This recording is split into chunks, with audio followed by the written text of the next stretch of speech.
Obsession's going to be talent every time. You got all the talent in the world, but are you obsessed? Is it all you ever think about? Let's face it, it's you against you out there. When you walk on that court, you have to think, I am the best guy out there. I don't care if LeBron's playing. So let me ask you again. Do you love this game?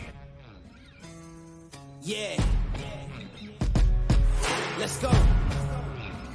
We just gotta go hard.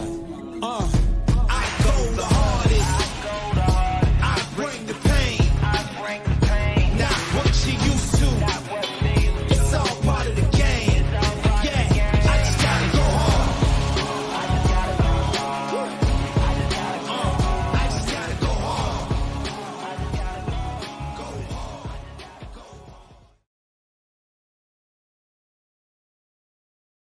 Meneur avec mon chum Kevin Mound. Hey, ça fait drôle de t'appeler Kevin Mound, Kev, parce que je t'appelle juste Kev habituellement, ou pour les intimes, la chèvre.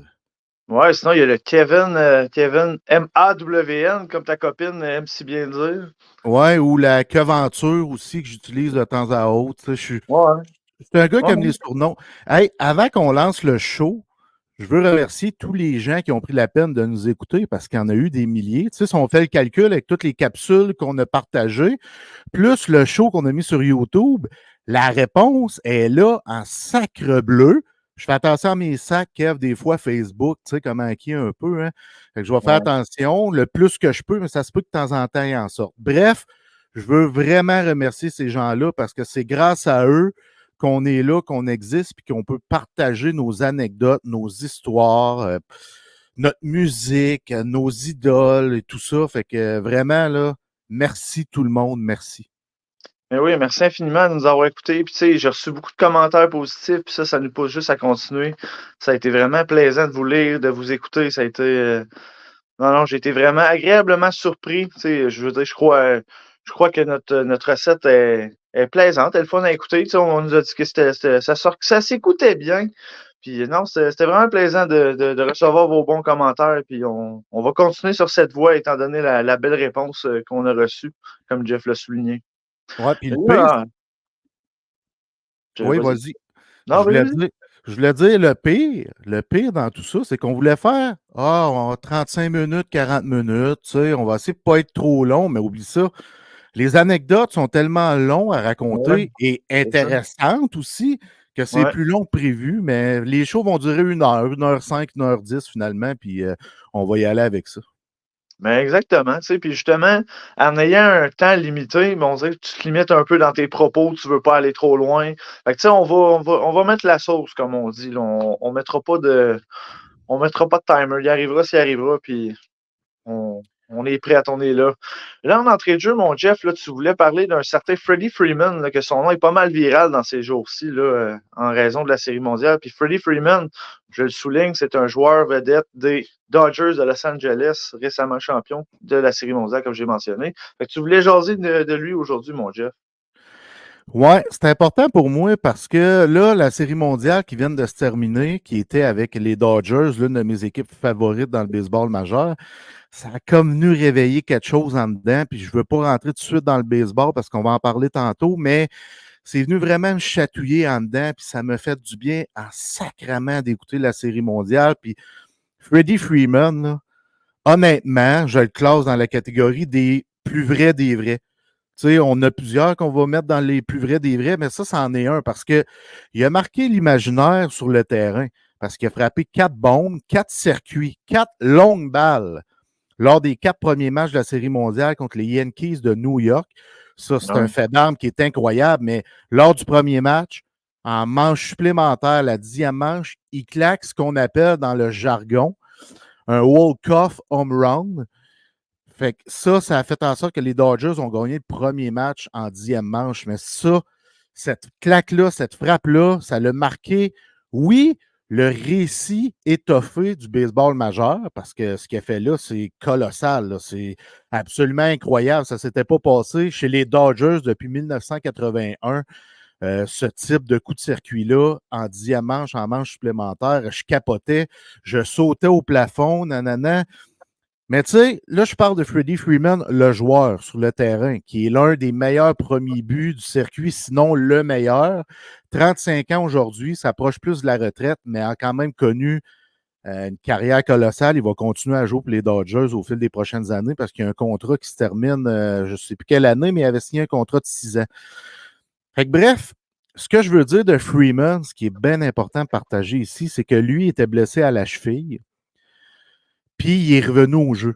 Puis lorsqu'il a eu le hockey revenir au jeu, il s'est en allé dans la cage des frappeurs pour pratiquer son élan, pratiquer sa mécanique, peaufiner tout ça. Tu sais, ça fait un moment que tu n'as pas accueilli de balle à 95-96 000 à l'heure, tu t'en vas dans la cage des frappeurs, tu te prépares.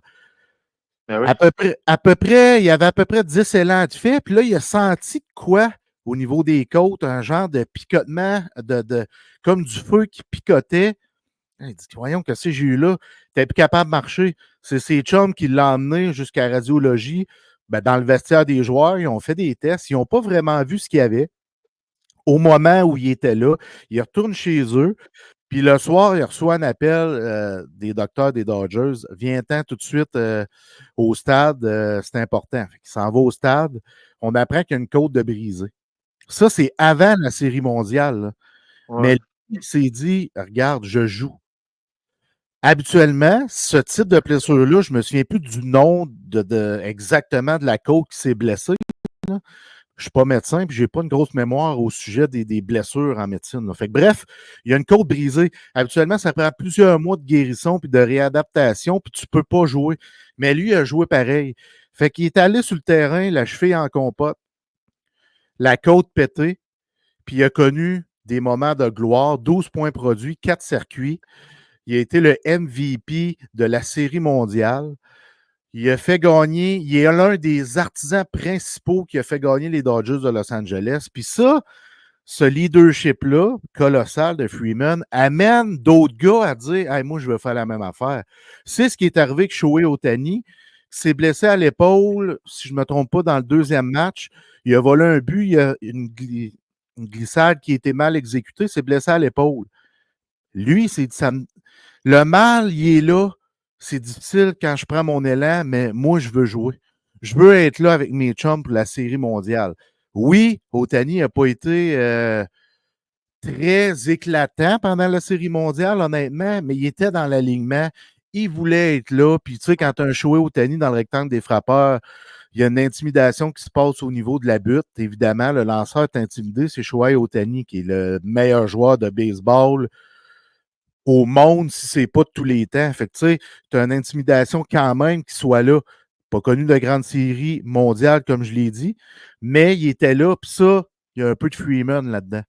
Tu sais, tu regardes un gars de 35 ans, Freddie Freeman, qui joue malgré les blessures, c'est incroyable. Tu sais, puis ce gars-là, c'est un coéquipier exemplaire. C'est un homme exemplaire, très proche de sa famille, avec sa femme, leur enfant.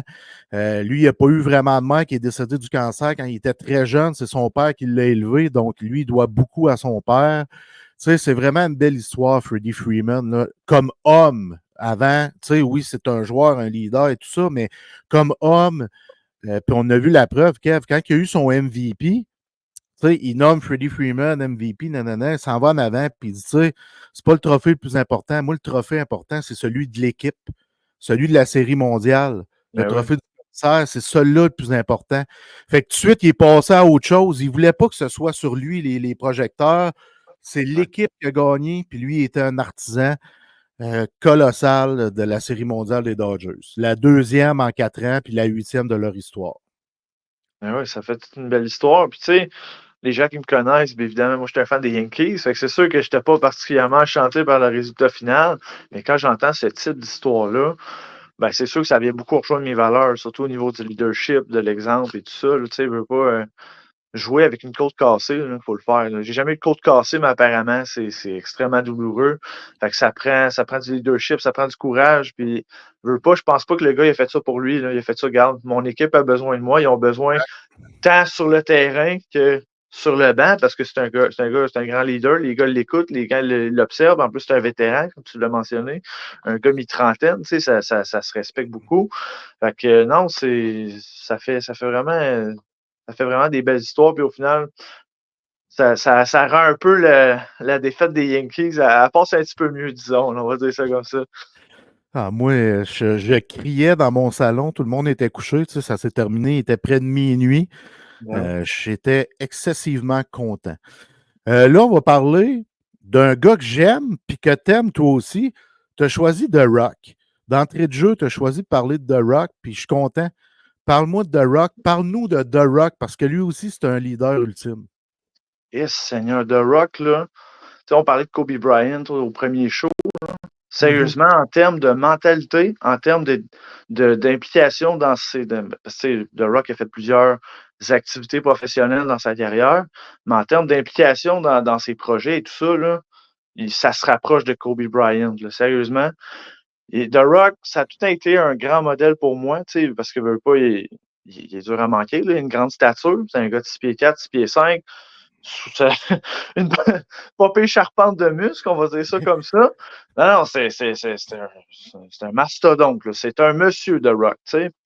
Puis ça a tout le temps été un exemple d'effort. Il a tout le temps mis l'effort à 1000% dans ses projets, dans tout ce qu'il entreprenait.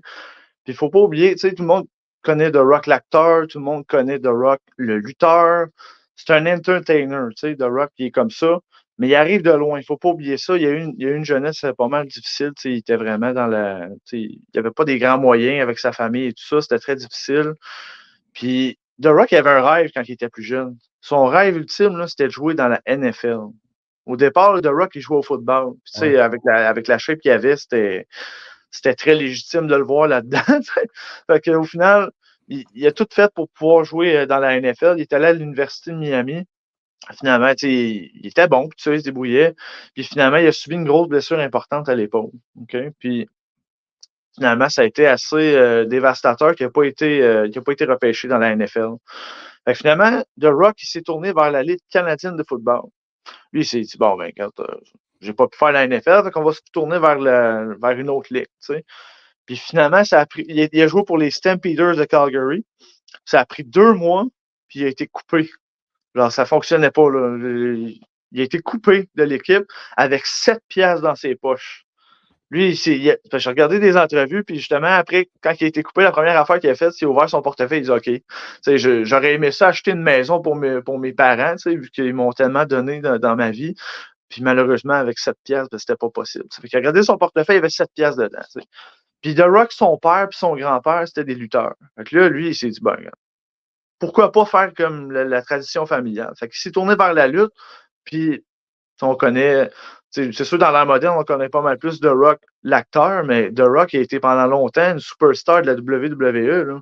Dans les Ben, années 90, c'était l'une des têtes d'affiche. Il y a eu une ascension fulgurante, incroyable. faut que je le dise, top 3 de l'histoire. C'est pas compliqué. Top 3 de l'histoire de la lutte, de la WWE. Ah, il était écœurant. Là. Il y en a eu des bons combats là, contre les Steve Austin et compagnie, là, des Triple H. C'était toutes des. On a été chanceux d'avoir cette époque-là là, dans la lutte. Puis, Absolument. ben oui, puis tu sais, veut pas. La lutte, c'est beaucoup d'acting, on ne sera pas de cachette. Fait que, tu sais, veut pas, c'est parallèlement un peu à l'acting dans les films, on va dire ça comme ça. Tu sais, ça prend un bon niveau d'acting pour être lutteur. C'est pas juste physique. Fait que, tu sais, il s'est tourné vers Hollywood. Après, il y a eu des projets par-ci par-là. Il a fait Le Roi Scorpion dans le début des années 2000. Ouais. Ça a commencé comme ça, des petits projets par-ci et là. Puis après ça, ben c'est ça. Il est devenu la superstar d'Hollywood qu'on connaît tous. Puis tu sais, The Rock, tu sais, oui, les gens vont avoir tendance à le regarder parce que, tu sais, il a une masse musculaire assez impressionnante. Mais tu sais, son acting, là, c'est un bon acteur. Là, puis tu sais, il veut pas, ses rôles se ressemblent souvent, mais ils sont tous différents à la fois. Tu sais, une touche d'humour. Des fois, il fait des films d'action, tu sais, un peu à la Fast and Furious. Tu sais, c'est un acteur versatile. C'est pas juste un tas de muscles qui est beau à TV. Là. C'est un acteur très, très, très professionnel, puis il est très investi dans tout ce qu'il fait. Tu sais, puis justement, quand tu le regardes à la télévision, à chaque fois qu'il fait un film, c'est lui que tu vois à TV. C'est pas. Oui, il va jouer un personnage, mais il va tellement être impliqué, puis comment dire. Ça va être lui que tu vas voir à TV. Ça va être. Tu sais, parce que tu veux pas, les acteurs, ils ont tout le temps. Faut tout le temps qu'ils mettent un peu d'eux autres dans les rôles qu'ils font. Mais lui, authentique, c'est lui dans les films que tu vois. En tout cas, moi, ça me fascine à quel point c'est un individu qui prend toutes les choses au sérieux. Le gars, il se réveille parce qu'il veut pas. Je sais pas à quel point sa charpente est naturelle à 100%. On va dire ça comme ça. Parce que tous ceux qui ont baigné dans la lutte à un moment ou à un autre, ils ont probablement touché à des substances. Je sais pas, là. Je spécule ici, mais je peux me douter que The Rock, c'est peut-être pas 100% naturel. On va dire ça comme ça. Mais le gars, il travaille. C'est un éternel travaillant. Comme je disais tantôt, ça rejoint beaucoup Kobe Bryant, sa mentalité. Il se réveille à 4 heures du matin, il va s'entraîner, puis après, bang, on part à l'aventure. Autant dans l'acting que dans. Le gars, il a une vie familiale. Il a un agenda très rempli, puis il réussit à donner son 100% dans tout ce qu'il entreprend. The Rock, c'est un grand, grand, grand exemple de leadership et d'implication dans tout ce qu'il entreprend. Là. Oui, absolument. Moi aussi, je le suis sur Instagram, j'écoute ses films, je l'ai suivi comme lutteur, je l'ai toujours aimé parce qu'il est. J'aime ce qu'il est de Rock. Puis on voit souvent sur Instagram la façon qu'il s'entraîne, la façon qu'il est impliqué. Ça prouve quel type de personne il est. Oui, puis The Rock, là, il a tout le temps dit qu'il n'y a pas de recette miracle au succès. Il faut que tu travailles et tu aies de la constance dans ce que tu fais. Au final, se lever à 4 heures du matin, il n'y a personne qui va lui tordre un bras pour le faire. C'est lui qui a fait garde. Si je veux quelque chose dans la vie, je vais m'arranger pour l'avoir. Puis s'il faut se lever à 4 heures du matin, ben c'est ça. Il faut se lever à 4 heures du matin. Peu importe, ça te tente pas, tu te lèves puis you get shit done, comme on dit en anglais. Puis je tiens à souligner, The Rock aussi, il y avait une citation qui avait dit que ça m'a tellement frappé. Ne pas jouer dans la NFL, c'est la meilleure chose qui n'est jamais arrivée. En sens que ce soit pas arrivé, ça l'a débouché à d'autres opportunités qui ont bâti la personne qui est aujourd'hui. Fait que le The Rock d'aujourd'hui, là, s'il n'avait pas échoué dans le temps, là, ben, il serait pas rendu où il est aujourd'hui. Il a dû stepper up. Regarde, j'ai 7 piastres dans mes poches. Je vais m'arranger pour bâtir un empire, quelque chose. Parce que c'est un homme d'affaires aussi, The Rock. Là, il a bâti ses brands avec Under Armour. Puis là, il y a sa tequila Terramana. Il y a sa boisson énergétique Zoa. Il est assez bien garni dans tous les domaines de sa vie, là, The Rock. Il est bien, mais il a travaillé fort pour se rendre où il est aujourd'hui. Puis ultimement, il a pu acheter une maison à sa mère. Parce que sa mère, elle avait. The Rock, ça fait longtemps qu'il est millionnaire. Mais sa mère, il a tout le temps voulu acheter une maison à sa mère, mais elle refusait tout le temps. Elle dit, la journée où je vais accepter que tu m'achètes une maison, c'est parce que ça va être la dernière maison de ma vie. Puis justement, dernièrement, des dernières années, il a pu offrir ça à sa mère. Au final, c'est pour ça qu'il a travaillé aussi fort. Oui, il le faisait pour lui, mais il voulait redonner aussi à sa mère qui a été si importante pour bâtir la personne qui est aujourd'hui. Il a pu acheter ultimement une maison pour sa mère. C'est ça, The Rock, c'est un leader, c'est un acteur, il est incroyable, mais c'est un bon être humain avant tout. Oui, exactement. Je suis content de ton choix. Excellent choix d'entrée de jeu, mon Kev, avec The Rock. Et le mien, je vous rappelle, c'était Freddie Freeman. Ouais, puis là, Jeff, au dernier show, à la fin du premier show, tu nous as donné une bonne claque saïa, comme on va dire. Tu nous as mis l'eau à la bouche en nous disant que tu allais nous révéler, enfin, pourquoi tu as quitté subitement le monde du baseball il y a quelques années. Fait que j'étais très curieux de savoir parce que même moi, je suis un peu dans le néant face à tout ça. Fait que je vais te laisser la parole parce que je sens que ça va être un sujet très intéressant c'est ça, très, très, très intéressant. Puis je suis très curieux d'entendre ce que tu as à dire là-dessus. Ben, pour être franc, là, c'est difficile de parler de cette situation-là. Ça me touche beaucoup encore aujourd'hui, 4 ans, 4 ans et demi plus tard, 5 ans peut-être. C'est pas évident, mais même j'ai failli choquer, quand j'ai failli dire hey, fuck, je fais pas ça, là, je peux pas faire ça. Mais non, garde, on veut se mettre à nu. Les meneurs, ça sert à se mettre à nu. J'ai dit, garde, je le fais. Je vais le faire, même si c'est pas évident. Ça va être un crise de vrai à matin, mon Jeff. Ouais, mais là, je savais pas par où commencer, tout ça, mais on commençait par le début. Ça, c'est de même que ça commence, une histoire à le début. Fait que ça se passe en 2014. Moi, dans ma tête, je mijotais un plan pour avoir mon propre site Internet. Je travaillais dans lescoulisses.com à ce moment-là, mais j'avais besoin d'avoir mes propres affaires, mon propre projet, tout ça. Puis ça n'a pas été long, c'est le baseball qui a popé. Puis je me suis dit, OK, je vais créer un site de baseball pour m'amuser, tout simplement. Puis j'ai trouvé le nom. J'ai fait faire un premier logo qui était très laid à l'époque. Puis on a finalement lancé en 2016. Fait que, tu sais, ça a pris 1 an et demi à peu près avant que je lance vraiment Passion MLB. Puis ça a pris l'aide à cette époque-là de mon meilleur chum d'enfance, François Doyon. Ça a pris l'aide aussi de ma copine de l'époque pour me pousser à dire vas-y, fais-le. Je l'ai fait. J'ai lancé ça, puis tu sais, ça partait de rien, Passion MLB. C'est un site Internet où des chroniqueurs venaient faire des textes sur le baseball, évidemment. Ça a parti comme ça. Puis là, au fil du temps, tu crées des amitiés avec les chroniqueurs, puis tu commences à te faire un nom parce que, tu sais, Passion MLB, on est devenu rapidement la référence du baseball en français. On écrivait beaucoup de textes, on avait beaucoup de chroniqueurs, on avait des gens excessivement impliqués. Donc, ça l'a upgradé quand même rapidement. Tu sais, puis on a pu, dans ce temps-là, fusionner des pages de baseball qu'on avait achetées pour grossir notre plateforme. Fait que, tu sais, on est venu avec un Facebook de 25 000 abonnés, puis, tu sais, c'était vraiment sharp. Puis moi, sur Twitter, j'étais très actif au niveau du baseball. Donc, le nom commençait à grossir, puis le nom de Jeff Drouin, qui était connu dans le hockey, s'est mis à être connu dans le baseball plus que dans le hockey à un moment donné. Fait que, tu sais, je me suis mis à prendre beaucoup de place. Puis là, au fil des années, j'avais des entrevues dans toutes les radios du Québec, dont Radio-Canada, dont BPM Sport aujourd'hui avec Stéphane Gonzalez. J'avais des entrevues à Mont-Laurier, Gatineau, Québec. Toute la semaine, j'avais une entrevue par jour. Je me préparais, je m'en allais donner mon entrevue. J'en ai fait aussi au 98.5 Sport à Bonsoir les sportifs. Tu sais, j'étais vraiment impliqué. Puis, tu sais, tu te fais un nom, veux pas, Kev, puis tu es invité à des endroits, dont les matchs des Blue Jays au stade olympique. On avait nos passes médias, on pouvait aller couvrir les matchs. On a eu des interviews avec des joueurs vedettes, Christian Yelich, à cette époque-là, qu'on avait rencontré. On a rencontré Vlad Guerrero, tu sais.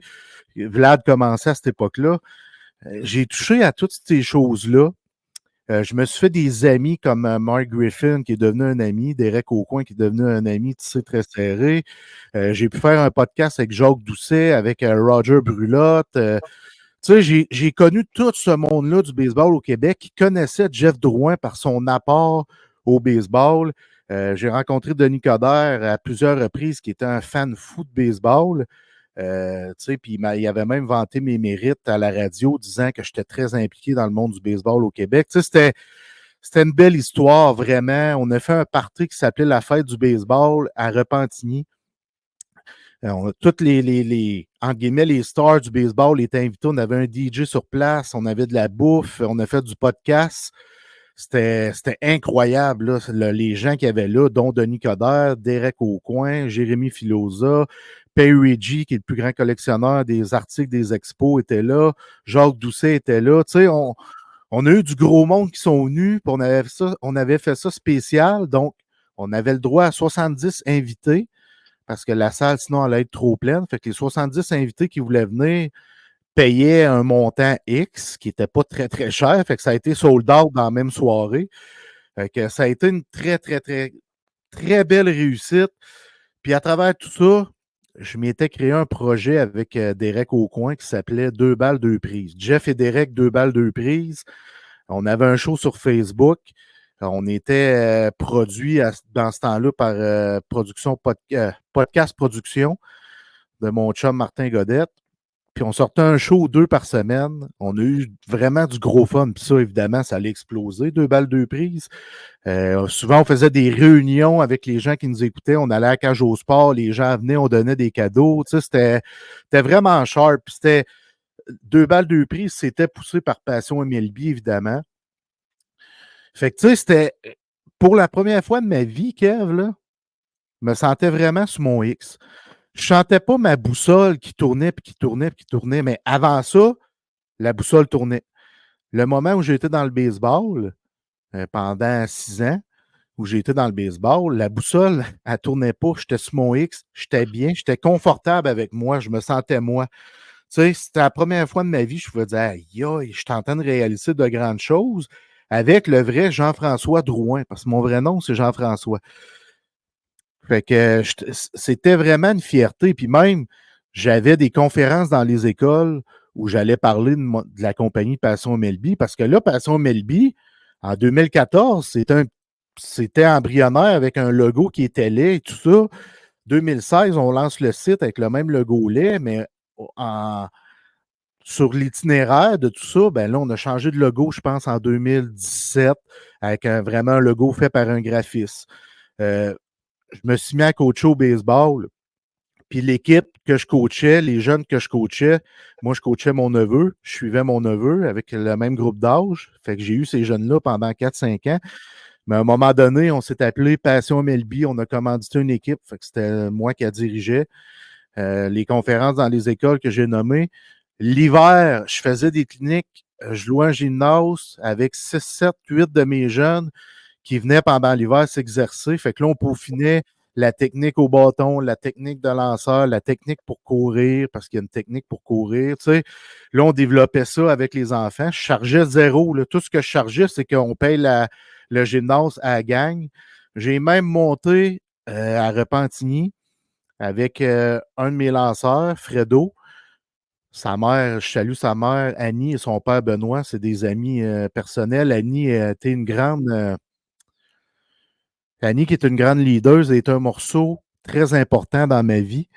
Mais on a amené Fredo avec Derek pour Fredo, là, c'était mon meilleur lanceur. C'était épouvantable. Il arrivait sur la butte, là, les frappeurs adverses étaient intimidés. Fait que il avait peur de frapper. Fait que, fait qu'on voulait l'amener à un autre niveau. On l'a amené avec Derek. Puis moi et Derek, on a peaufiné sa technique de lanceur. Puis ça a été fabuleux ce qui est devenu par après. Fait que ça, c'est toutes des choses que j'ai fait dans ma carrière de gars de baseball dans les médias. J'en suis extrêmement fier. Mais à un moment donné, ça l'a chié. Ça s'est mis tranquillement à déraper.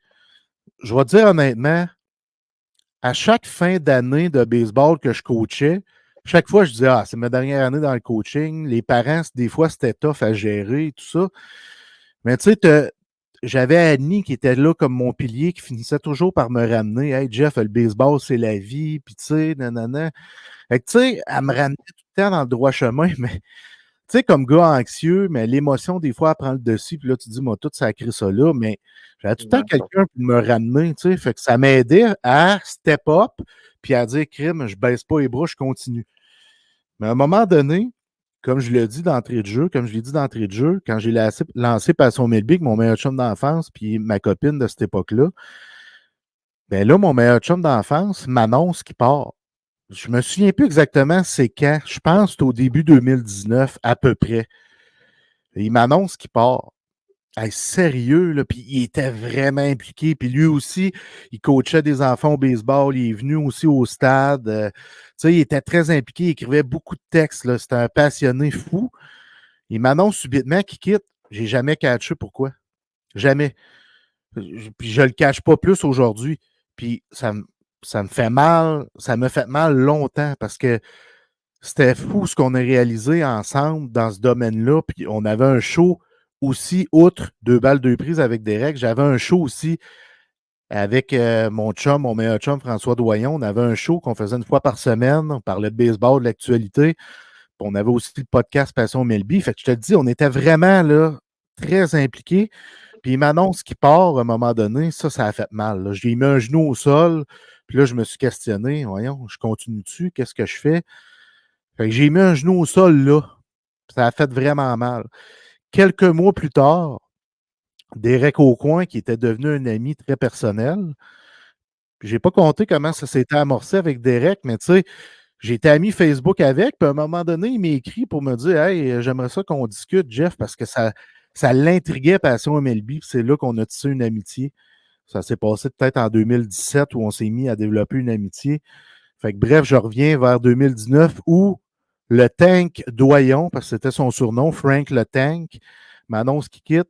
Quelques mois plus tard, Derek m'annonce qu'il y a un cancer, qu'il y a une tumeur au cerveau. Puis à ce moment-là, ça semblait bénin la façon qu'il m'expliquait. Donc, tu sais, j'étais triste, j'étais très attristé, mais c'était bénin. Fait que je me suis dit, OK, ouf, je suis chanceux.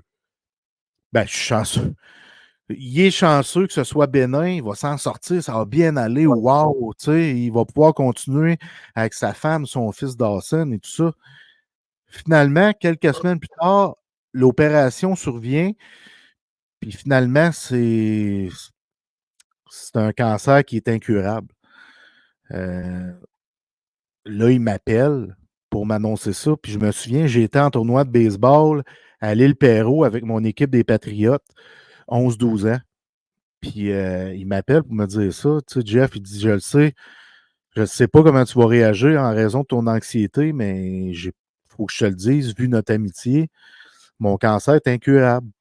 On ne sait pas combien de temps, ça peut être 1 an, 2 ans, mais ça ne pourra pas guérir. Mais tu sais, Derek était tellement positif dans tout ça. Tu sais, c'était. Tu sais, lui, garder la tête haute, c'était Derek. Il m'a appris à garder la tête haute. Il m'a appris à vider mon caca rapidement quand je vivais une situation qui était mauvaise. Tu sais, tu flushes rapidement pour penser au prochain pitch. C'était comme ça qu'on enseignait à nos lanceurs, mais ça s'applique aussi dans la vie. Mais lui, après ça, il était positif face à ça. J'en revenais pas. Mais moi, c'est là que la déchéance a commencé parce que je l'ai comme pas bien pris. Je ne sais pas comment expliquer ça, mais ça m'a shaké comme t'as pas idée. Là, tu es émotif, hein? Moi, je suis un émotif, anxieux émotif, tu sais. Là, je décide que j'arrête de coacher. J'annonce ça à mes jeunes tout bonnement que j'arrête de coacher. Ça fait de la peine à des gens, les jeunes, des parents et tout ça. Je décide que j'arrête 2 balles 2 prix sans parler à Derek. Je décide que je vends mes parts de Passion Melby sans parler à Derek parce que là, je me suis mis à distancer Derek. Je me suis mis à, pour vivre mon deuil, je n'étais pas capable d'affronter Derek, d'affronter la maladie avec lui parce que je ne me sentais pas apte à le faire à ce moment-là. J'étais détruit complètement. Puis moi, quand je suis détruit, je m'enferme. Je me renferme sur moi-même, je ne parle pas à personne. Je fuis tout ce que j'avais. Par coup de l'émotion, je lâche tout. Je lâche tout ce qui est dans le baseball. Là. Je supprime mon Twitter de 5000 personnes. Je décide de le supprimer. Je supprime toutes mes photos sur Facebook. Tu sais, je fais comme si j'avais jamais vécu dans le monde du baseball. Tu comprends? C'était à ce point-là, tellement ça faisait mal. Puis, c'était une fuite de me renfermer sur moi-même. Mais là, au bout de quelques semaines, j'ai commencé à écrire à Derek sur Messenger à tous les matins. Bonne journée. Je t'aime, prends soin de toi. Il ne me répondait pas. Puis à un moment donné, il me répond, puis Jeff, je veux qu'on se parle de vive voix. Parfait. Quand tu es dispo, d'être là, OK. Il m'appelle, puis il m'explique pourquoi il ne me répondait pas. C'est la dernière discussion que j'ai eue avec Derek avant son décès. C'était peut-être 1 an et quelques mois avant son décès. Là. On a une bonne discussion. Il dit, tu sais, si je te répondais pas, c'est que ça m'a fait mal que tu te renfermes comme ça. Il dit, je comprends ton anxiété, mais tu sais, j'aurais aimé ça qu'on continue 2 balles 2 prises ensemble, malgré tout. J'aurais aimé ça que tu m'avises pour Passion MLB, puis il avait tellement raison. Puis le pire, c'est que quand j'étais en tournoi, Derek dit, je te sors une chaise, viens prendre une bière à la maison, mais tu t'en ailles, nanana. Avec ta copine, arrêtez, puis tout ça. Mais j'ai pas arrêté, je n'étais pas capable. Fait que ça aussi, il a été déçu que je ne sois pas allé chez lui sur la chaise discuter avec mon grand chum.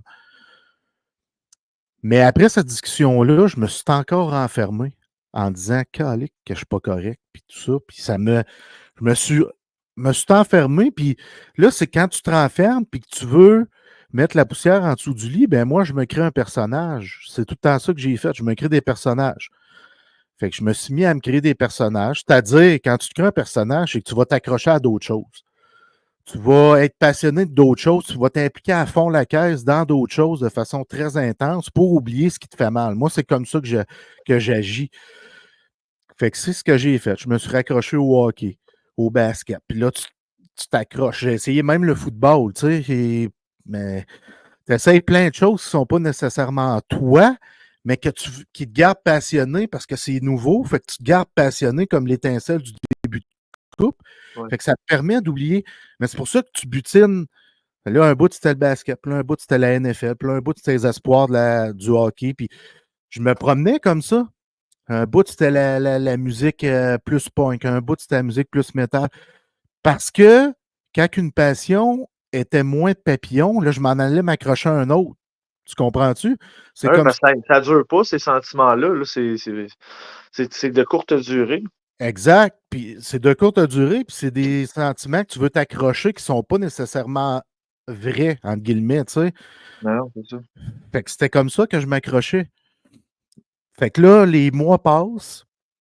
À un moment donné, j'étais en train de travailler. Je travaillais à la même place que toi dans ce temps-là, chez H&L Media, pour le site Fanadien. C'était un samedi. Je suis en train de travailler. C'est un 26 décembre. Là, je dis ça de même, là, mais il me semble bien que c'est ça la date du décès de Derek. Décembre 2020, 26 décembre 2020. Je vais aller voir juste pour être sûr pendant que je te parle. Fait que j'apprends sur les réseaux sociaux que Derek Aucoin est décédé. C'est bien ça, le 26 décembre 2020. Ouf! Hey, là, je me mets à pleurer sur la table. Tu sais, je me mets la tête entre les mains, là, puis je pleure. Puis là, ma blonde, Véronique, qui est encore ma conjointe aujourd'hui, elle passe dans la cuisine où je suis en train de travailler. Elle dit: Qu'est-ce qui se passe? Ben, j'ai dit: Là, Derek est décédé. Puis là, ça vient me chercher parce que pendant un an, moi, je fuyais, puis je m'accrochais à plein de passions par rapport pour oublier ma peine, puis enterrer ma peine, puis me créer un autre personnage, tu sais, ou même des personnages. Fait que ça me frappait. Là, je me mets à fouiller dans mes photos avec Derek. Fait que je trouve des photos de moi et Derek, je publie un beau message avec des photos de lui et moi. Puis là, je me dis, faut que je revienne dans le baseball. Faut que je le fasse pour Derek. Ça, c'était en 2020, 26 décembre 2020. Fait que j'ai décidé de créer mon brand, Jeff Drouin, le show, à cette époque-là. Puis je suis reparti. Tu sais, j'ai fait des entrevues avec Mark Griffin, puis Alex Agostino. Tu sais, je repars la machine tranquillement en 2020. Et là, à un moment donné, je reçois des messages de personnes comme quoi qui ne trouvaient pas ça correct, le message amical et de proximité très près avec Derek que j'avais livré sur les réseaux sociaux. Il y a des gens qui étaient mal à l'aise face à ça parce que j'avais pas été là pour accompagner Derek pendant son combat contre la maladie, tu sais, pendant l'année où je fuyais, où j'ai enterré ma vraie personne pour développer des personnages. J'ai pas été là pour l'accompagner, puis je comprenais ces gens-là. Mais ça me faisait mal parce que oui, Derek avait été un bon chum, mais j'avais pas été un bon chum dans les derniers moments de sa vie. Là, c'est venu, tu sais, m'atteindre vraiment, là. Et ces gens-là, qui étaient émotifs, je les comprends tellement. Je les comprends tellement de m'avoir écrit ça, tu sais. Fait que j'ai décidé de tout laisser tomber, le retour dans le baseball que je faisais. Puis par après, j'ai parlé avec des gens dans le baseball qui me disaient: Jeff, tu devrais continuer, tu sais, puis nanana. Puis j'avais décidé de ne pas continuer en raison de cette situation-là, que je n'étais pas à l'aise d'affronter le baseball en raison des messages que j'avais eus, puis en raison de ma non-présence pour Derek lors des derniers mois de son parcours, tu sais, tu comprends? Fait que Ouais. moi, je ne trouvais pas que je méritais de continuer à faire du baseball à cause de toutes ces situations-là. Je me disais: je ne mérite pas ça. Je ne peux pas faire ça. Je ne peux plus faire ça, malheureusement. Fait que là, les années ont passé. Puis, je vais te l'avouer, j'ai toujours regardé le baseball du coin de l'œil sans que ça paraisse. C'est-à-dire que j'allais voir les statistiques, je lisais des nouvelles, mais je ne parlais pas de ça à personne que je faisais ça. Tu sais, je faisais comme si je n'étais plus là-dedans. Puis, comme je t'ai dit, j'ai tout fait disparaître mes photos puis tout ça. Là, tu sais, mon coco était très, très affecté. Mais là, les années passent, comme je te dis, puis là, on est en 2024. Là. Mais je ne suis pas guéri de ça, là, parce que moi, je décide en janvier 2024. Asti, c'est le moment là, de relancer Jeff Drouin le show puis de me repartir. Là, à un moment donné, l'eau a coulé et tout ça. Asti, je repars ça. Et encore là, j'ai fait ça 1 mois et demi, 2 mois, pas capable. Pas capable d'installer une constance parce que mon mal était là. Tu sais, mon mal était vraiment là. Mon mal-être avec moi-même était là. Fait qu'encore une fois, je baisse les bras, j'abandonne. Puis là, les quelques mois passent, puis tout récemment, cet été, au mois de juillet, là, j'ai dit c'est assez, là. C'est assez, il faut que je consulte. Fait que j'ai trouvé une spécialiste, puis je n'avais consulté au préalable, mais ça ne fitait pas. Là, j'ai dit je le réessaye, j'en trouve une, puis ça fit, ça clique. C'est exactement ce que je cherchais comme spécialiste, un psychologue pour m'aider à me remettre dans le droit chemin, à m'aider pour d'autres choses que je reparlerai plus tard, mais elle m'aide aussi pour mon retour dans le baseball, pour l'histoire avec Derek, pour ces choses-là. Puis avec elle, on a analysé la situation, pourquoi je n'étais pas capable de revenir dans le baseball. On a trouvé c'était quoi mon besoin, parce que j'avais tout essayé là, à mon retour, tu sais. J'ai tout essayé. Là, il y a quelque chose que je n'avais pas essayé, c'était d'écrire aux gens à proximité de Derek, de leur écrire, de leur offrir mes excuses, d'offrir mon pardon à ces gens-là. Puis l'important pour moi, c'était pas que ces gens-là me répondent, mais c'était que pour moi, cette lettre-là puisse me permettre de, entre guillemets, de passer à autre chose, dans un sens. Tu sais, parce que moi, je pense à Derek tous les jours, mais j'en parle pas. Je peux pas en parler à cause de cette situation-là, des gens que j'ai touchés profondément. Je suis plus à l'aise de parler de Derek quand que je parle de baseball, quand que je publie des photos de baseball, je suis plus à l'aise. Fait que c'est important pour moi d'écrire à ces gens-là, offrir mon pardon. J'ai été chanceux. J'ai eu des retours que je considère parfaits dans les circonstances qui me permettent d'avancer. Tu sais, de dire là, je peux vraiment franchir quelque chose parce que j'ai réalisé le besoin que j'avais face à ça. Et j'en suis très heureux parce que ça prend beaucoup de courage. Ça fait 3-4 ans que j'y pense de leur écrire à ces gens-là, puis je ne le faisais pas par manque de courage. Là, à un moment donné, il faut que tu te bottes le cul, puis que tu passes à l'action, puis que tes pieds bougent. Je l'ai fait. Je suis passé à l'action avec beaucoup de courage. Là, ça me permet de dire, OK, là, je peux revenir dans le baseball tranquillement. Tu sais, parce que c'est mon objectif ultime, c'est de revenir dans le baseball. C'est ma plus grande passion de vie. Je ne peux pas passer mon temps à me créer un personnage puis à effacer ce qui se passe sur Facebook quand j'invente mon personnage. Puis là, oups, je change de personnage, je recommence. Ça, à un moment donné, ça devient épuisant, ça, pour quelqu'un, autant pour moi, pour ma famille, ça devient épuisant, Nasty. Tu sais, tu veux être toi, tu veux que ta boussole arrête de tourner. Fait que là, je suis en cheminement, je suis en processus de redevenir le vrai Jean-François, celui où il est bien dans ses chaussures, où il est bien dans ses crampons. Puis ça passe par le baseball, fort heureusement. J'aurais pu dire fort malheureusement, mais fort heureusement, ça passe par le baseball. Et c'est d'y aller étape par étape. Là, je relance le brand. J'ai écrit des textes tranquillement. J'ai contacté des gens pour refaire des podcasts avec des gens. Tu sais, puis je suis chanceux parce que ces gens-là m'aiment encore, puis ils me disent oui, ça va me faire plaisir d'aller à ton show.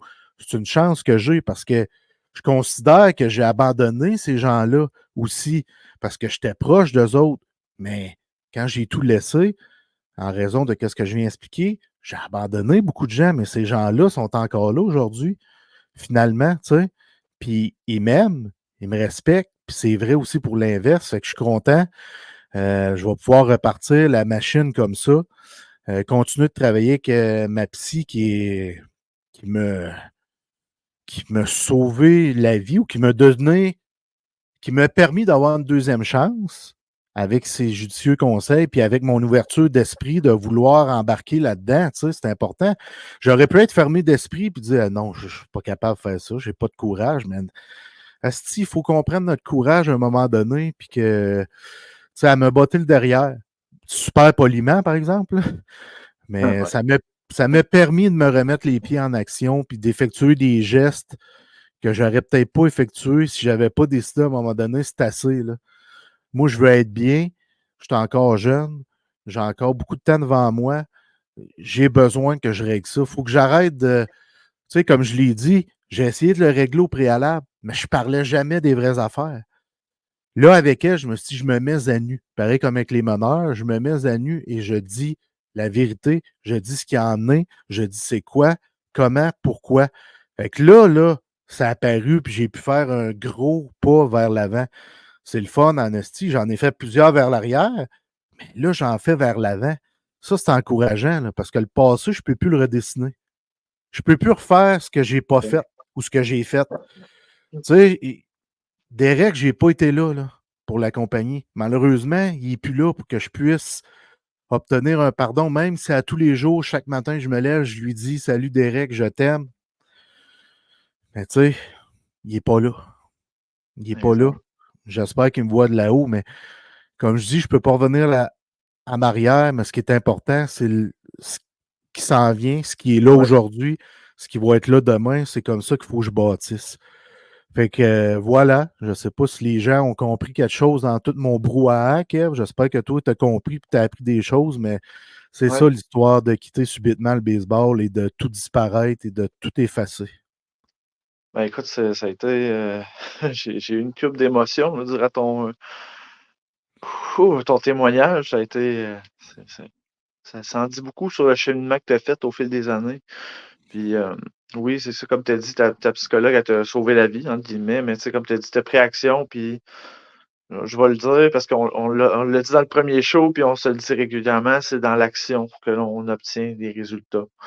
Tu sais, au final, quand tu prends action dans le présent, ça a des impacts sur des impacts positifs comme négatifs sur la suite des choses. Fait que chapeau à toi d'avoir pris action.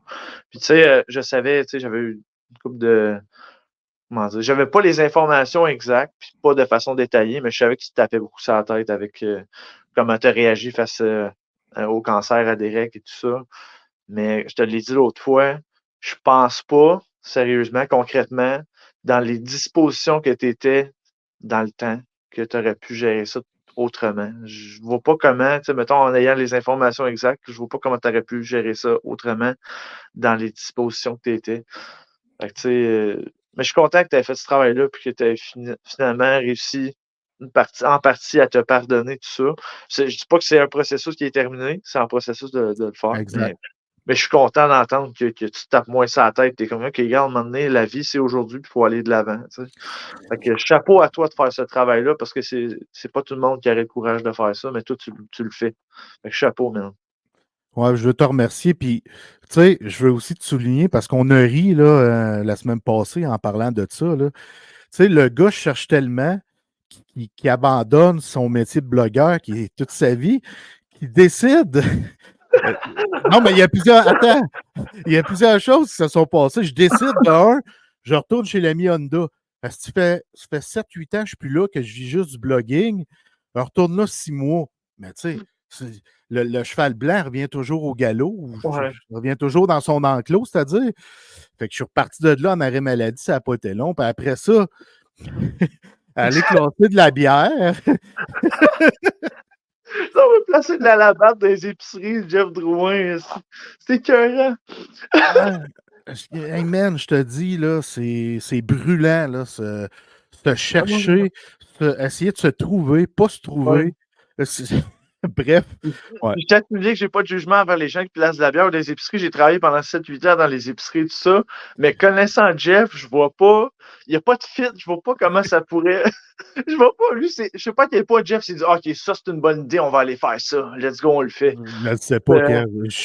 oh, Le c'est pire, c'est que bon. la première journée, j'arrive d'un maxi à la salle, tu sais, mon patelin d'enfance. Là. Ouais. Là, je vois quelqu'un que je connais qui me regarde. Tu sais, puis il voit comment je suis en train de classer de la bière.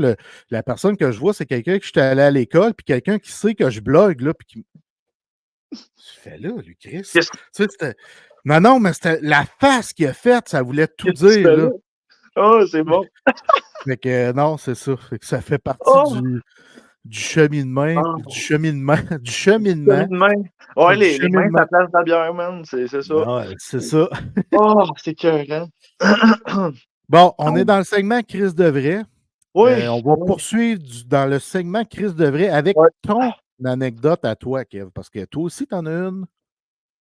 ouais, ouais, puis c'est quand même assez drôle parce que c'est une anecdote que, tu sais, dans le fond, ça concerne mes amis d'enfance. Puis ça, c'est un ami, genre, pour vous mettre en contexte, euh, tu peux ne pas lui parler à tous les jours ou lui parler comme 3-4 fois par année. Tu te vois une fois par 3-4 ans. Puis votre amitié, quand vous allez vous revoir, ça n'aura pas changé. OK? Tu sais, j'ai parlé de mon grand-père au dernier show. Mon grand-père, quand je suis déménagé, parce que moi, j'ai habité, comme j'avais mentionné aussi, dans Chaudière-Appalaches pendant 5 ans. Puis quand je suis arrivé là-bas, tu sais, moi, je suis un gars de Montréal. Quand je suis arrivé là-bas, j'avais pas de repères, j'avais pas d'amis, tu sais, ça recommençait à zéro. Mon grand-père nous avait présenté à mon ami Sean. On va nommer son nom, il s'appelle Sean. C'est une personne incroyable, by the way. Euh, il nous a présenté, puis ça a été un bon coup de foudre amical. Tu sais, on a connecté, puis finalement, notre amitié a perduré dans le temps et tout ça. Mais tu sais, moi étant, tu sais, j'arrivais de la grande ville, puis tu sais, j'ai mentionné aussi au dernier show un peu mes difficultés étant enfant, adolescence. Tu sais, j'étais un enfant qui était très, je vivais beaucoup de colère en dedans. Tu sais, face à beaucoup de situations dans ma vie. L'intimidation à l'école, tu sais, un père absent, une mère qui était, tu sais, qui était pas tout le temps disponible mentalement pour moi. Fait que tu sais, j'avais beaucoup de frustration dans ma vie. Puis je savais pas comment extérioriser cette frustration-là. Tu sais, ça peut arriver des fois, mettons, pas quand je suis arrivé dans Chaudière-Appalaches, mais à Montréal, ça peut arriver des fois, je me battais à l'école. Tu sais, c'est pas arrivé. Ah ouais. Ouais, c'était déjà arrivé, là. Tu sais, j'ai déjà été suspendu de l'école à un moment donné parce que juste un gars, il m'avait dit quoi qu'il avait pas fait mon affaire, puis je m'étais battu avec, là. Tu sais, j'étais vraiment, j'extériorisais ma colère des fois dans des gestes, tu sais, dans des gestes physiques. Ça arrivait pas tout le temps, mais des fois quand ça débordait, des fois quand t'es une personne impulsive, ben, ça peut arriver que ça déborde de façon que tu peux pas contrôler ça. Tu sais, ça arrive, ça arrive. Puis à un moment donné, mon ami Charles, justement, tu sais, j'avais peut-être 12 ans, 13 ans dans le top, là. On était en train de gamer, OK? On jouait à un jeu vidéo à NHL 2009. Tu sais, lui puis moi, on était des gars qui étaient compétitifs. Puis moi, j'aimais pas perdre quand j'étais jeune. J'étais le pire mauvais perdant au monde, là. Genre, je pétais des manettes, je pétais mes bâtons de hockey quand que je faisais un jeu qui faisait pas mon affaire au hockey. J'étais vraiment, vraiment mauvais perdant, là. J'étais en train de gamer, tu sais, puis je pense, tu sais, je me souviens pas de la situation exacte à 100%, mais il m'avait battu. Genre, je me suis de ça, il m'avait battu. Puis on était en train de s'ostiner sur de quoi, puis moi, ça avait pas fait mon affaire. J'ai vu rouge cette fois-là. J'y ai donné une claque dans le dos. Mais tu sais, moi, j'ai peut-être été plus grand, plus gros que les autres quand j'étais plus jeune. Tu sais, même encore aujourd'hui, tu sais, j'ai une bonne shape. Tu sais, j'avais une bonne force, là. Puis à ce moment-là, j'ai donné une claque dans le dos. Mais tu sais, c'est- ça s'est fait de manière impulsive, non réfléchie, puis ultimement, je voulais pas y faire mal, tu sais. Fait que là, ultimement, ils s'en retournent chez eux. Tu sais, Sean, c'était mon voisin dans le temps, on restait dans le même bloc. Fait qu'ils s'en retournent chez eux, tu sais, il était en colère, tu sais, puis je le comprends, il était vraiment hors de lui, là. Puis là, moi, je reste assis sur le bout du lit, tu sais, lui, il est parti, tu sais, je l'ai même pas accompagné à la porte, à rien, tu sais, il est juste parti. Puis je me mets à à repenser à ce qui vient de se passer, tu sais, j'étais vraiment, sérieusement, tu sais, j'avais déjà baigné dans le cheminement. Par le passé, j'avais vu des travailleurs sociaux et tout ça, tu sais, surtout avec ma transition vers euh, dans Chaudière-Appalaches, ça n'a pas été facile, mais j'ai vu des professionnels. Fait que, tu sais, j'avais déjà baigné là-dedans. Puis là, à ce moment, on vient à ce moment-là, je m'assis sur le bout du lit, puis je commence à processer ce qui vient de se passer. Puis j'étais comme, OK, mais il y a de quoi qui marche pas, là. En sens, pourquoi pourquoi ultimement j'en suis venu à faire ça, tu sais? Dans ma tête, ça fitait pas avec la personne que j'étais. Mais je m'en vais voir ma mère qui est dans l'autre pièce à côté. Je m'en vais la voir en pleurs, tu sais. J'étais comme, si, genre, je viens de faire mal à la chambre, puis tout ça. J'étais bouleversé là, de ce que je venais de faire, tu sais, parce que, je veux pas des enfants, des fois, ça peut arriver que ça se tiraille, puis tout ça, mais là, j'ai donné une esti bonne claque dans le dos en mode, j'ai pas aimé ce qui vient de se passer, fait que je manifeste mon mécontentement avec une action physique. Puis ça, c'était pas, ça faisait pas partie de moi. Fait que ça, je m'en vais voir ma mère en pleurs. Je dis, maman, j'ai été voir ma mère, puis j'ai dit, maman, faut que j'aille consulter, il y a de quoi qui va pas. En sens, je sais que j'ai des problèmes de colère, tu sais, que ça déborde. Faut que j'aille consulter. Ma mère n'en revenait pas. Mais comme, OK, genre, mon gars qui vient me voir, mon gars de 12, 13 ans, qui est assez allumé pour me dire, OK, il a besoin d'aide, tu sais. Fait que, à la suite de l'échange avec ma mère, je me mets mes souliers, je m'en vais voir Charles, je cogne à la porte, je te dis, je broille, là. J'ai une vraie madeleine, là. Je broille, là. Puis là, il ouvre la porte, c'est lui qui ouvre la porte. Tu sais, il était encore en crise après moi, là, il veut que je pleure. Je dis, voyons, qu'est-ce qu'il y a? Là, lui, tu sais, il était fâché, mais tu sais, lui, il aurait pas, pense pas qu'il en aurait. Qu'il m'en voulait encore. Ben oui, il m'en voulait, mais genre, il allait passer à autre chose après. Là. Mais moi, j'étais comme non, je peux pas passer à autre chose. Je m'en vais le voir, puis ça. Puis il me regarde. Puis il voyait que je pleurais. Puis qu'est-ce qu'il y a? Je m'excuse de t'avoir tapé, puis tout ça. Genre,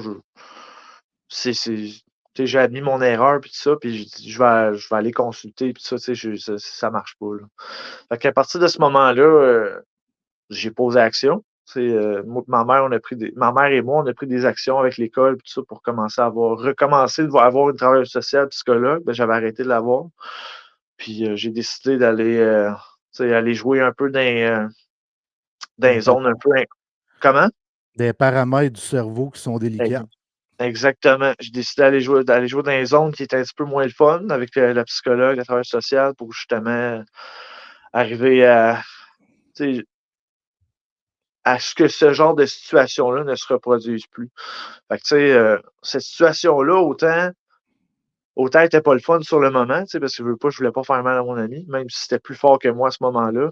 Ça m'a permis de poser action, puis je veux pas dire me guérir, mais de travailler sur moi pour qu'aujourd'hui, je sois un homme, tu sais, tu sais, je suis un gars zen dans la vie, ça peut arriver d'avoir des en colère, tu sais, c'est un sentiment humain, on est tous humains, mais ça déborde plus comme ça débordait quand j'étais jeune, tu sais.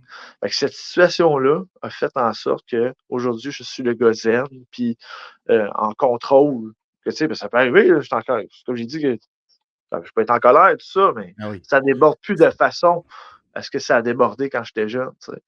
Fait que je sais pas ce qui s'est passé dans ma tête à ce moment-là, mais je salue mon comment dire, mon honnêteté comment? Le déclic. Oui, le déclic, puis mon honnêteté envers moi-même, à ce moment-là, j'étais comme hey, genre, j'ai un problème, puis il faut que j'aille le régler. Tu sais, fait que ça a commencé très jeune, puis tu sais, souvent dans la vie, j'encourage les gens à se flatter, là, à se féliciter les petites victoires là, qu'on a. Et celles-là, je me salue, puis ouais, je suis très fier du cheminement que j'ai fait face à ça. Ben, good job, parce qu'à 12-13 ans, s'apercevoir qu'on gère mal nos émotions, c'est pas donné à tout le monde. Tu sais, c'est extraordinaire que toi, tu aies eu ce pas de recul-là. Je le répète, à 12-13 ans, puis dire tabarnak, je suis dans le champ gauche, moi, là. Faut que je fasse de quoi, là? Tu sais, tu vas voir ta mère, tu lui dis ça c'est chapeau. On voit que des process, ça peut commencer à tout âge. Hein? Mais, hein, ben, chapeau, c'est en grande partie grâce à mon grand-père là, que j'en ai parlé au dernier show. Il a été très important pour moi là, afin d'avoir ce déclic-là dans ma tête. Puis mettons, mon cher Jeff, Francis Lortie, lui. Oh shit! Tu t'en vas là? Ouais, m'en va là. Francis Lortie, j'ai ce nom-là. L'une des plus grandes amitiés de toute ma vie. On se connaît depuis qu'on a 18 ans. On en a 43 toutes les deux. Fait qu'on se connaît depuis longtemps. On s'est connus alors qu'on travaillait au Canadian Tire quand on était plus jeunes. Lui était au sport, puis moi, j'étais aux pièces d'auto. Fait que, on avait bien, bien du fun. Souvent, on allait chier en même temps, puis on se parlait assis à la toilette. Fait que, on se rappelle souvent ces souvenirs-là. Mais ce que je veux dire de Frank, c'est que, tu sais, premièrement, il y a un surnom qui s'appelle Déborde. Il y a juste moi qui l'appelle Déborde. Là, tout le monde, parce que moi, je suis un gars de surnom, hein. Je dis des surnoms, j'invente des surnoms. Déborde, il n'y a personne qui sait d'où ça sort, même moi, je ne sais même plus, parce qu'au départ, je l'appelais Lalorte, parce que Lortie, son nom de famille, fait que je l'appelais Lalorte. Un moment donné, c'est devenu The Lord of Cockring au lieu. Fait que c'est bon. Fait qu'à un moment donné, tout ça s'est amené que c'est devenu Déborde. Fait que dans mon cellulaire, c'est écrit Déborde. Toi, c'est écrit La Chèvre, lui, c'est écrit Déborde. Fait que on a une amitié qui est crissement incroyable parce que Francis est déménagé, ça doit faire 15 ans qu'il est retourné dans le coin de Trois-Rivières, Bécancour, environ. Tu sais, on se voit une fois par année, une fois ou 2 ans même, mais à chaque fois qu'on se voit, c'est comme si c'était hier. C'est pareil comme si c'était hier. Puis les deux, on a évolué, mais on est les mêmes personnes qu'à 18 ans, les mêmes niaiseries, les mêmes. Tu sais, malgré tout, là, c'est la même chose. Puis un peu comme avec toi, on se parle du matin jusqu'au soir. Fait que, tu sais, on se parle à tous les jours. C'est comme si j'étais avec lui tous les jours, là. Fait que, tu sais, on connaît notre vie au quotidien tout le temps, là. Francis, depuis la pandémie, buvait beaucoup. Il a toujours été un bon buveur, mais là, avec la pandémie, il s'est mis à boire, puis boire, puis boire. Puis pour vrai, moi, je ne juge pas mes meilleurs chums. Tu sais, je suis là pour eux autres. Je suis là pour les coacher, les supporter. Mais si ça ne provient pas de lui, la décision d'arrêter de boire, tu sais, je ne pousse pas plus loin. Je le gosse pas avec ça. Chris Francis, tu bois pas mal parce qu'il y a déjà plein de monde qui le gosse avec ça. Fait que Ouais. lui, il respectait ça, que je le gosse pas avec ça. Tu sais, je le prenais comme il est, ça brosse, puis tout. Puis c'était à tous les jours, là. Vraiment beaucoup d'alcool. Puis à un moment donné, par lui-même, décidé qu'il fallait qu'il arrête, là. Tu sais, il a décidé d'aller en maison de transition, en maison pour pouvoir arrêter de boire. Il était parti 3 mois. Puis Francis sort de là. Puis pourquoi j'ai choisi Francis? De un, c'est l'une des personnes les plus importantes de ma vie. De deux, ça prend beaucoup de courage pour faire ce cheminement-là parce que tout le monde, pendant des années, te gosse, t'achale, te lâche pas avec ça. Mais lui, il l'a décidé par lui-même. Tu sais, à un moment donné, c'était assez. Il l'a fait par lui-même. Il y a eu des petites complications au niveau de la santé qui l'ont poussé à dire, là, il faut que je passe à l'action. Il a passé à l'action. Fait qu'est-ce que j'ai fait pour souligner ce gros cheminement-là, ce gros process où il était 3 mois parti? Il pouvait m'appeler une fois par semaine, puis, tu sais, moi, je faisais partie des gens qui appelaient. J'ai envoyé un cadeau par son frère jumeau, un livre, pendant qu'il était là-bas, parce que je n'ai pas pu y aller là-bas à ce moment-là. Mais on se parlait une fois par semaine, puis tout. Puis quand il est sorti de là, avec sa réussite, puis tout, j'ai dit, Francis, moi, je ne suis pas un gros buveur en partant, mais j'aime bien ça, boire de la bière de micro. Tu sais, j'en buvais 2 le vendredi, 2 le samedi, des fois une le dimanche, tu sais, sans plus. Ben, j'ai dit, Francis, j'arrête de boire avec toi. Fait que je me suis mis à boire de la bière de microbrasserie sans alcool avec lui. Fait qu'on boit juste de la sans alcool. J'ai jamais rebu, ça fait 1 an et demi environ qu'il a arrêté de boire. Merci. Puis, tu sais, le monde me demande pourquoi tu as arrêté de boire. Tu buvais trop, toi? Tu n'as jamais été un buveur? Non. J'ai arrêté de boire parce que je supporte l'un de mes meilleurs chums, l'une des personnes les plus importantes dans ma vie. C'est ma façon de souligner à quel point j'admire son courage, puis j'admire le process dans lequel il est. Fait que c'est ça, moi je l'accompagne là-dedans. Je bois juste de la bière sans alcool depuis ce temps-là. Fait que c'est ce que je voulais souligner au sujet de Francis. Un gars courageux que j'aime comme ça, pas de bon sens. Un vrai, de vrai, de vrai. Merci et félicitations, Francis.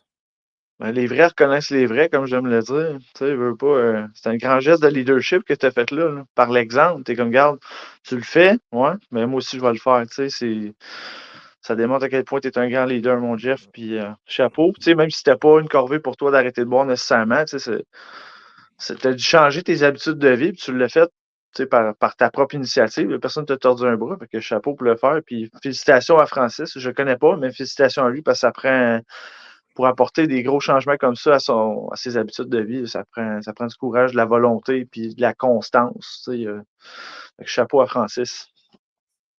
Merci, man. Puis mettons, Caroline Maune, elle. Ouais, Seigneur, hein? C'est tout toi. Premièrement, Vas-y. premièrement, on peut dire que c'est ta maman qui Ouais. nous écoute, qu'on la salue. Et merci des beaux commentaires, Caroline.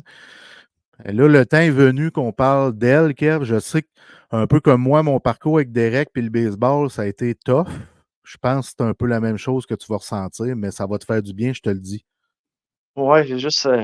T'as dit son nom, là, puis je suis déjà un peu. Ouais.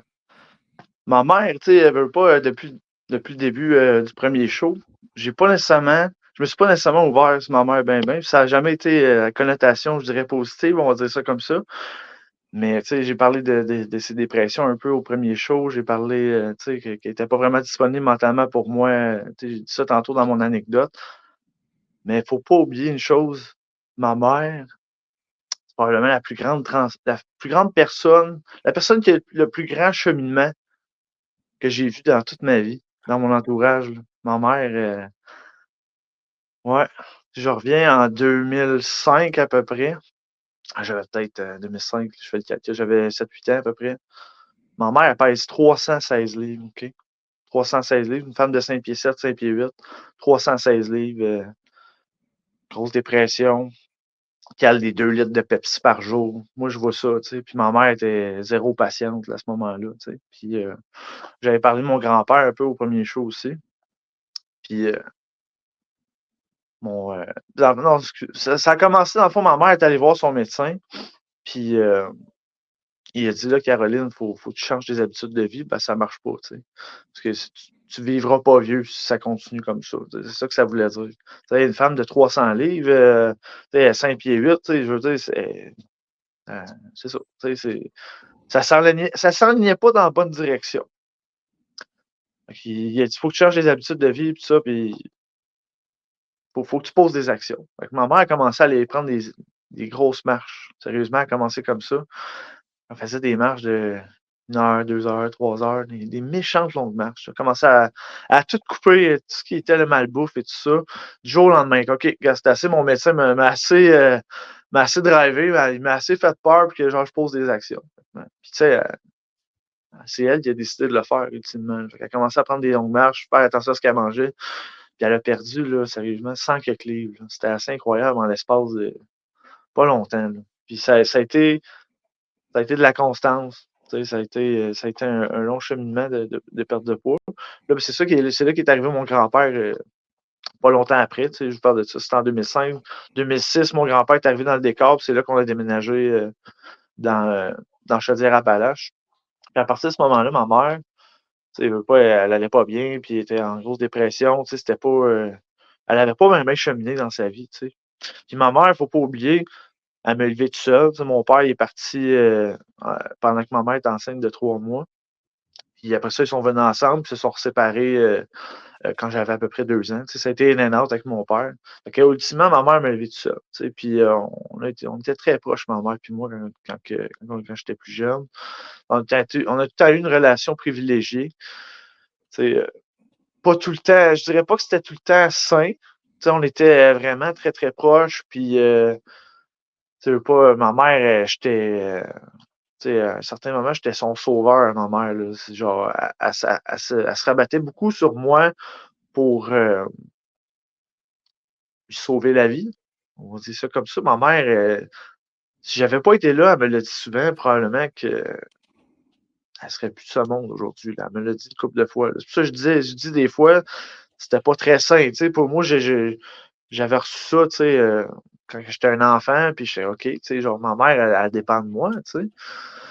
Fait que j'ai pris ça sur mes épaules, mais au final, ça, tu sais, ma mère a quand même posé action pour justement se prendre en main et tout ça. Fait qu'on est déménagé à Chaudière-Appalaches. Elle a fait des thérapies, des retraites fermées, tu sais, des intensifs qu'on appelle. Là. Tu vas là une fin de semaine, puis tu vides ton sac, puis avec d'autres mondes qui travaillent sur eux, tout ça. Fait que, elle a posé action. Puis au fil des ans, ben, ma mère, c'est la constance.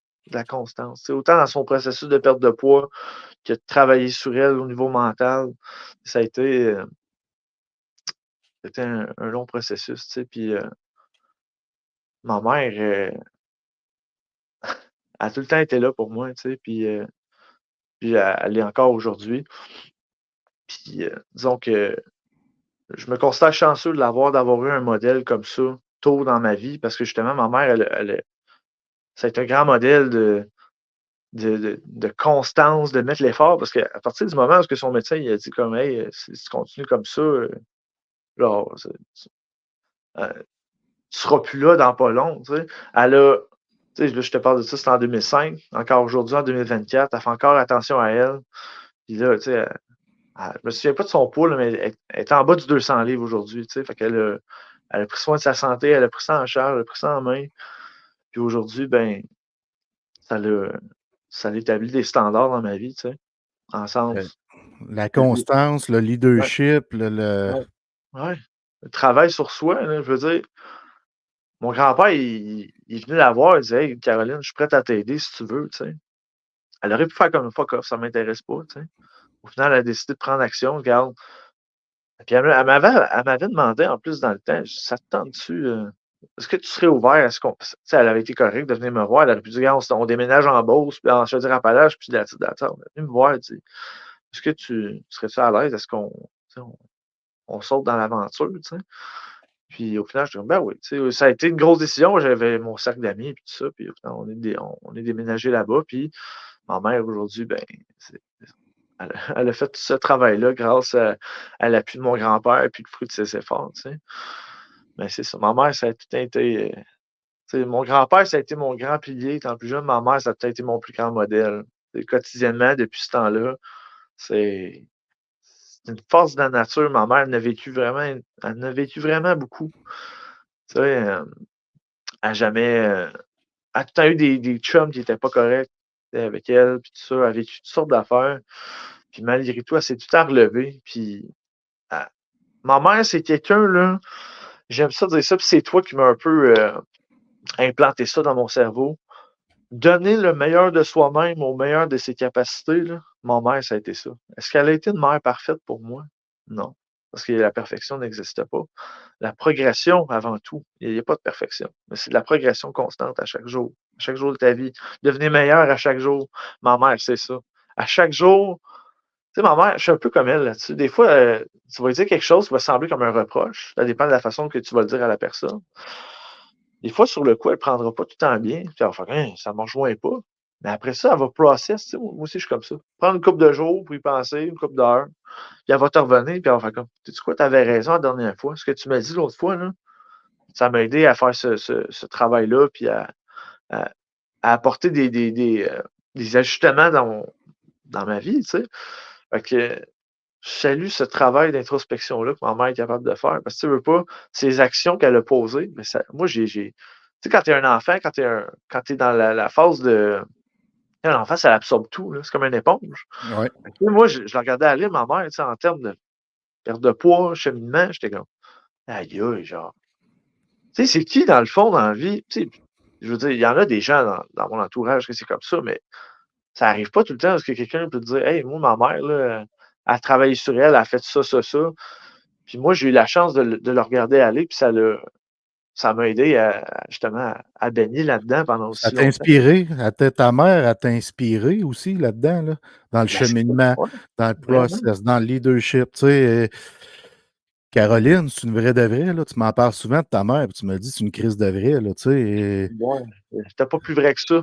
T'as tout le temps l'heure juste avec ma mère. Tu sais, ma mère, des fois, ma mère, c'est pas la fille qui a genre 1001 amis, mais ceux qui sont dans son entourage, juste parce qu'ils ont fait le choix d'être avec elle. Tu sais, puis ma mère va tout le temps te donner l'heure juste, puis des fois, ça peut te froisser, dans le sens. C'est ça qu'il faut faire au final. T'es toi, puis tu dis ta façon de penser. Les gens qui aiment ça, qui aiment pas ça, ben, ceux qui restent, là, c'est ceux qui vont être vrais, qui vont t'aimer pour ce que t'es. Puis ma mère, ben, c'est ça, c'est une crise de vrai qui est authentique, puis c'est pour ça que les gens l'apprécient comme elle est aujourd'hui, là. Mais ma mère, ça a été ouais, mon plus grand modèle à vie, puis je vais jamais le remercier assez pour m'avoir transmis des valeurs qui sont fondamentales pour moi. Tu sais, parce qu'au final, les valeurs, je suis très à cheval sur mes valeurs dans la vie, puis ma mère est pareille comme moi, tu sais. Fait que j'ai pris beaucoup de bons de ma mère, tu sais. C'est grâce à elle, en partie. Tu sais, oui, c'est le fruit de mon travail à moi, mais ma mère a été d'une grande aide pour la personne que je suis aujourd'hui.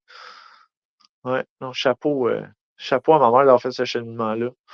Puis, c'est ça, je pourrais pas avoir demandé un meilleur modèle, sérieusement, là. Sans farce, là, j'ai été chanceux. Comme j'ai dit, ça n'a pas été une mère parfaite, mais elle a tout le temps me donné le meilleur de soi-même. Puis je pense que c'est mes enfants aussi qui vont en être, qui vont, Absolument. qui vont en être, comment dire, ils vont être, ils vont baigner là-dedans, eux autres aussi, le cheminement, puis l'authenticité, les valeurs. Fait que je suis vraiment confiant que ça s'en va sur la bonne voie, là. Fait que chapeau à ma mère, puis merci encore. Si tu nous regardes, là, sache que je t'aime, puis merci infiniment de m'avoir tout transmis ces belles affaires-là. Encore une belle histoire très inspirante, Kev, parce que le process d'un parent, là, ça doit être quelque chose à observer parce que nos parents nous influencent, nous inspirent. Ouais, ouais. Tu sais, Ouais, quand tu assistes à ça avec ta propre mère, c'est un wow en esti, là. Puis tu as dit une phrase que j'ai appris à dire. Tu sais, il y a une journée qu'on peut être moins sharp parce qu'on est fatigué. Parce que, tu sais, il y a plusieurs raisons, mais l'important, c'est de donner le meilleur de moi-même dans la disposition qu'on est aujourd'hui. Cette phrase-là, c'est important de dire d'où elle provient. Elle provient de Pierre Cloutier, mon Pierre Cloutier, mon deuxième père, l'homme qui m'a sauvé la vie. Fait que, je dis sauver la vie, tu comprends ce que je veux dire, là? ouais, ouais. C'est ça. Fait que, je l'aime, cette phrase-là, là. Puis je suis content que tu l'aies utilisée et que tu l'appliques aussi. Ben, il y a beaucoup de choses que tu me dis, puis que, tu sais, je veux pas prendre action, ça amène à des résultats, puis je l'applique dans mon quotidien aussi, là.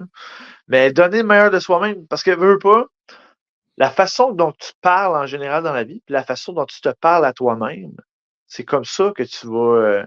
Ça change tout, en fait. C'est fondamental parce que j'avais vu un moment donné, parce que moi, j'étais un gars de quotes. Tu sais, j'étais un gars qui regarde souvent des citations. Les Reels Instagram, c'est juste des quotes. Tu sais. Puis un moment donné, j'avais lu la façon, mettons, là, si tu parlais à tes amis de la façon que tu te parles à toi-même, est-ce que tu aurais encore des amis? Ça m'a tellement frappé, là. J'étais comme, c'est tellement vrai. Ben, c'est vrai, dans le fond, là, de la façon dont on se parle, puis de la manière qu'on parle en général, ça va tout influencer le reste. Tu sais, Mais, mettons hein, que quelqu'un là, qui s'est amélioré dans quelque chose, là, puis qui dit ah, je suis moins pire. Non, tu es meilleur qu'hier, tu pas moins pire. Tu comprends? Tout est dans la façon de t'exprimer, de exact. parler à connotation positive. Là. C'est sûr que des fois, faut que tu sois honnête. Là. Des fois, il faut que tu reconnaisses une situation telle qu'elle est.